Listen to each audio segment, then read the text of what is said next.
বেকার থাকলে মনে হয় কবে যে একটা চাকরি পাবো, আর চাকরি পাওয়ার পরে মনে হয় বেকার জীবনটাই ভালো ছিল।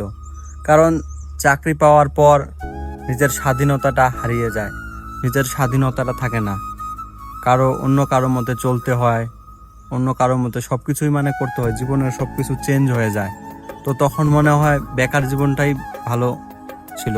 কারণ হয়তো বেকার জীবনের টাকা পয়সা থাকে না, বাট সুখ শান্তিটা অল্প হলেও থাকে। যখন বেকার ছিলাম তখন বন্ধু বান্ধবের সাথে যেখানে মন সেইখানে যেতাম, কত ঘোরাঘুরি করতাম। এখন চাকরি পাওয়ার পর বন্ধুরা বলে আমার নাকি অ্যাটিটিউড বাইরে গেছে। ডিফেন্সে যারা কাজ করা হয়তো তারাই জানে যে এখানে নিজের জন্য 10 মিনিট টাইম বাইর করাটা কত কঠিন।